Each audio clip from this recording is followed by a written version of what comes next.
Okay, Swapaholics, here's the next swap story. And for those of you who participated in the poll, surprise! All three Pokemon swaps are happening in this story. Anywho, links to everyone who contributed in some way is in the description. And it starts in 3, 2, 1. Chapter 1. The Splicer's Spark. The sun was already beginning to set over the rolling plains on Route 7, painting the clouds in amber streaks. The shadows of the Celestial Tower loomed tall behind the Celestial Bell, and crouched behind them was none other than Jessie of Team Rocket, clutching something that gleamed in the fading light. Finally! She hissed, her blue eyes glinting with triumph. After all those dull missions and double crosses, Jessie's going to make history! Beside her, Wuffet saluted proudly, puffing out his blue chest. Wubba. Oh, pipe down! Jessie snapped, though there was no real malice in her tone. We're in the big leagues now, you see this? She lifted a jagged, crystalline device, half silver, half translucent blue, its shape unmistakably reminiscent of Q-Ren's DNA splicers. It hummed faintly, pulsing with erratic energy. Supposedly, this beauty can fuse living things together, just like Q-Ren did with those other dragons. But I've tweaked it for other purposes. Her lips curled into a devious grin, but before she could savor the moment, a sharp voice cut through the air. Freeze, Rocket. Jessie spun on her heel. Up from the lower stairs stepped Georgia, the self-proclaimed Dragon Buster, arms at her side and smirking with that familiar competitive glare. And behind her came Iris, her wild black hair, as untamed as ever, followed by Ash's, Sin Ivy, and Iris's Empolga perched on her shoulder. Jessie's eyes narrowed. Oh, lovely! The chirps, little friends! What's this? Some kind of Stop Jessie Day! Georgia cracked her knuckles. We caught you trying to mess with dangerous tech again. Whatever that thing is, hand it over before you blow something up. Oh, please! Jessie flipped her hair. I'm far beyond your little league now. Team Rocket doesn't need approval from a pack of...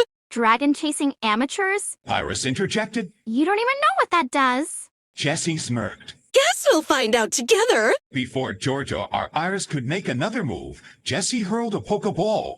Go, what Buffett? Wubba. The blue blob emerged with his signature salute, standing proudly before her. Jessie brandished the splicer. Now what Buffett? Time for an upgrade. You're about to become my ultimate partner in fusion. Wait, Iris shouted. that's not... Too late. Jessie slammed her thumb down on the trigger. The device shrieked, sparks flying everywhere, its blue light flaring out in chaotic bursts. Instead of the controlled hum of Q-Ren's energy, it let out a violent crack call that tripped through the air like a thunderclap. Jessie's triumphant expression faltered. Wait, that doesn't sound... A pulse of light exploded outward. Omolga. Ivy. Wubba. The shockwave swallowed them all. For a moment, everything went white. Then... silence. When the light faded, a faint breeze swept through the clearing. The DNA splicers twisted remains lay smoking on the ground. Around it were 6 bodies, 3 human, 3 Pokemon all sprawled in strange positions.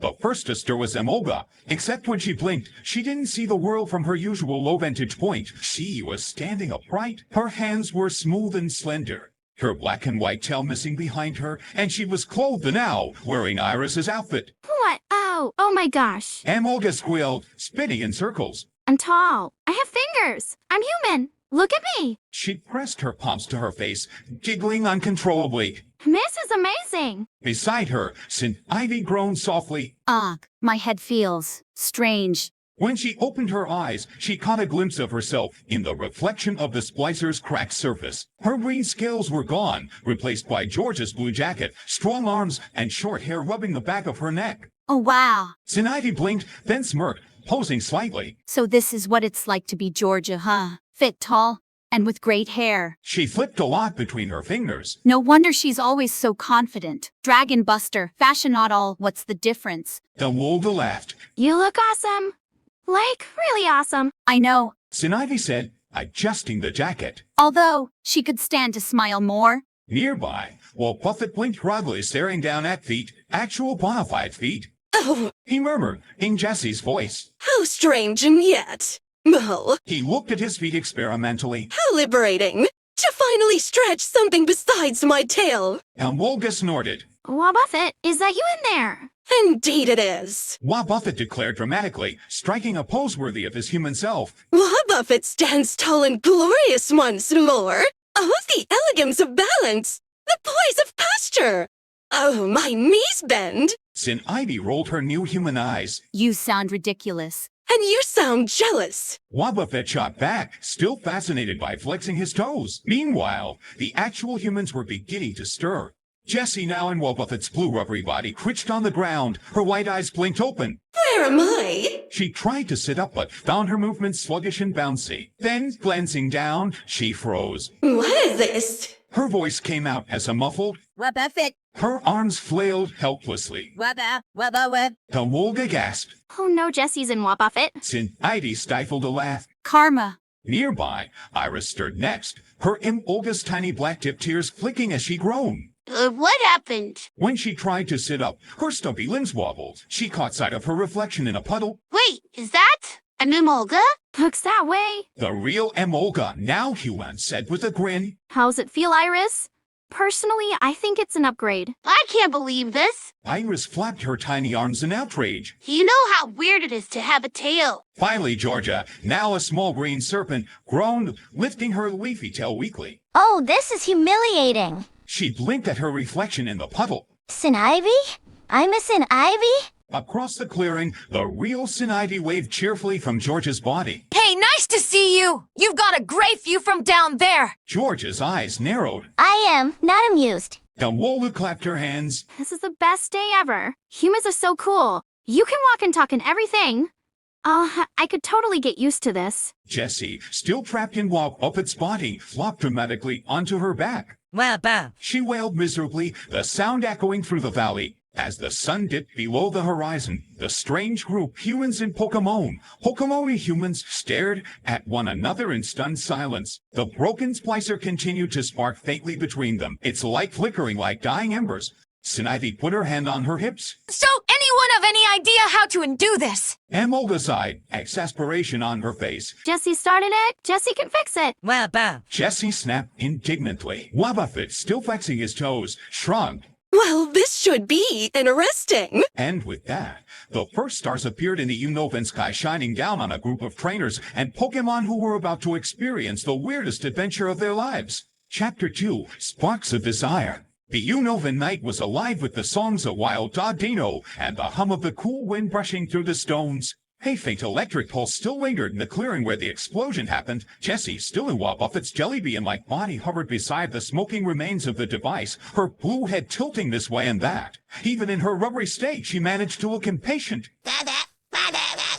She muttered, prodding at the charred splicer with what passed for a hand. Sparks flickered weakly from its cracked center. Across from her, while Buffett and Jessie's body crouched down gracefully, her pale fingers brushing over the fractured surface. Interesting. He murmured, adopting Jessie's familiar tone, though his words came out slower and more deliberate. The circuitry is warped. The energy core's reverse polarity. Translation? Asked Sin Ivy, who was currently flexing one arm like a bodybuilder, admiring the supple muscle definition. Can you fix it or not? Jessie snapped upright, the long blue fin on her head wobbling like an angry exclamation mark. She barked indignantly. Buffett sighed. What Jessie means. He said patiently. Is that the device wasn't designed to swap DNA, only to merge it. But when she overcharged it, the system shorted out and caused an inversion instead. Georgia blinked. Meaning? Meaning, While Buffett continued, brushing a lock of Jessie's hair behind her ear. it caused our bodies to exchange rather than fuse. He looked at Jessie's wobbling blue form. A simple misfire. Jessie groaned dramatically. But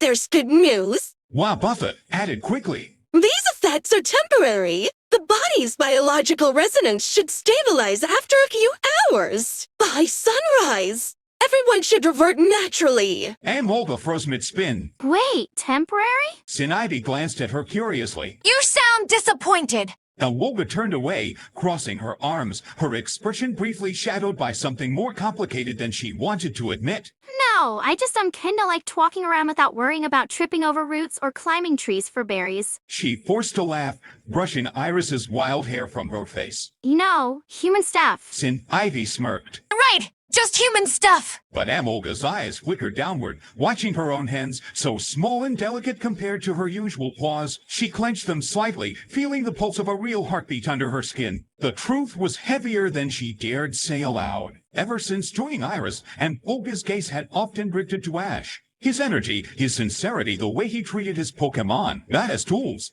but as equals. She had watched him from Iris's shoulder, hiding her blush each time he smiled. Being human now, even for a night, it stirred something in her chest. A quiet, yearning spark. Her cheeks turned red. Now that I'm human, maybe he'd look at me too. Meanwhile, Snivy, lounging comfortably on rubble, was having her own revelations. She flexed her new arms again, strong, toned, and graceful. So this is what it's like to be human. She mused, her voice carrying a teasing lilt. No tail, no scales, just skin, strength, and these long legs. She stretched, her new form casting a tall shadow in the moonlight. I have to say, George is built like a fighter. I like it. She gave a small smirk. Maybe now I can use attract properly. Olga's head whipped around. Wait, attract. What for?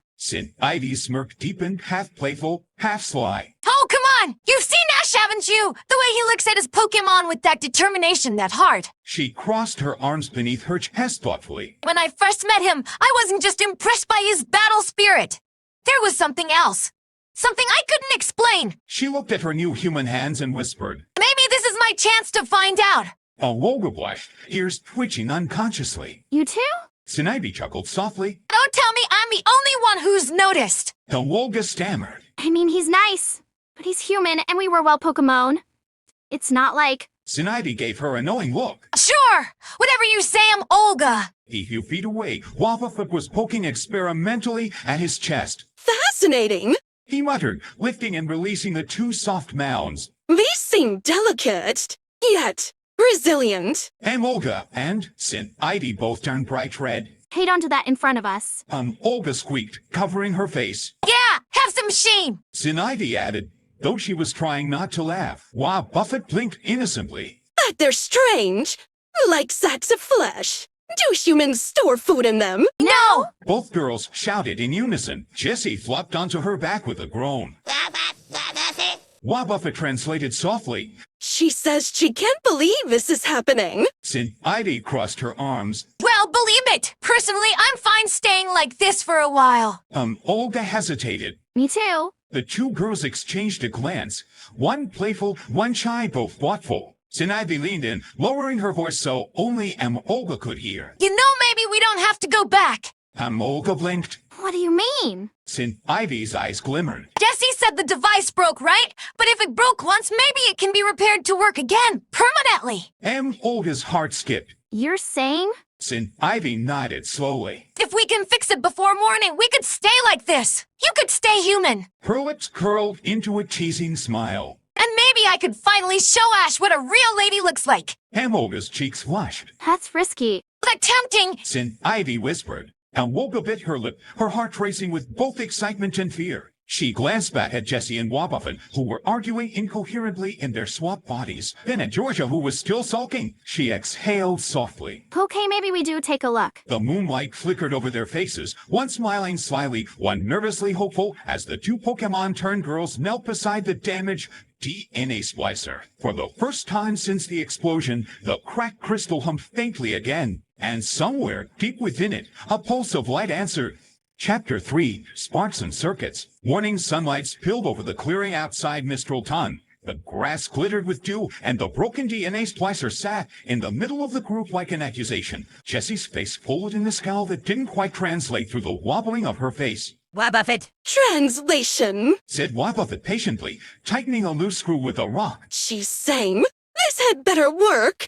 Ivy, her hair dissolved, crossed her muscular human arms. For everyone's sake, yes! Beside her, Olga bounced on her toes, trying to be helpful. Come on. It has to start this time. She chirped. She still wore Iris's adventurous grin.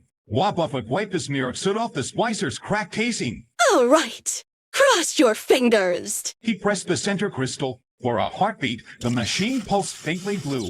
Then it sparked. Then it hissed.